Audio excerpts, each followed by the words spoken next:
ప్రయాణం చేద్దాం అనేటువంటి మాటని తెలియజేస్తాను. మీరు చెప్పండి, ఎవరైనా ప్రశ్నించవచ్చు అనేటువంటి మాటకి మాకు అభ్యంతరం లేదు. మీకు రాజ్యాంగం ఇచ్చిన హక్కు భావ ప్రకటన స్వేచ్ఛ.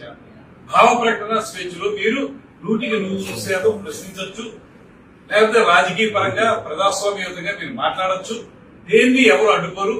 మీరు చేసేటువంటి విమర్శలకు సమాధానం చెప్పడానికి కూడా మేము సిద్ధంగా ఉన్నాం. అంటే మీరు ప్రశ్నించడం అంటే బండబూతులు తిట్టడమా, నోటుకొచ్చేట్టు మాట్లాడటమా? ఆ రోజు రావణ వేదిక మీద, ఏలూరు వేదిక మీద ఏం మాట్లాడాడు మీరు అందరూ విన్నారు కదా. అదే విధంగా ఇంతకు ముందు నుంచి మనం చూస్తే వైఎస్ఆర్సీపీ నాయకులు అందరూ ఏం మాట్లాడారో విన్నాం కదా. వాళ్ళందరూ ఏ రోజైనా సరే ప్రశ్నలాగా వేశారా? ఏ రోజైనా వారు విమర్శని సహేతుకంగా చేశారా? ఎప్పుడు కూడా విమర్శ దేని మీద చేసేవారంటే వాళ్ళు వ్యక్తిగత జీవితాలను విమర్శ చేశారు. రాజకీయపరమైన అంశాలు కానీ అభివృద్ధిపరమైన అంశాలు కానీ ఎప్పుడు కూడా వాళ్ళు విమర్శ చేయలేదు. వాళ్ళు అటువంటివి చేయాల్సి వస్తే వెంటనే వ్యక్తిత్వం హననం చేయటం, లేకపోతే బూతులు తిట్టడం, మంట బూతులు తిట్టడం, వీళ్ళను వదిలేసి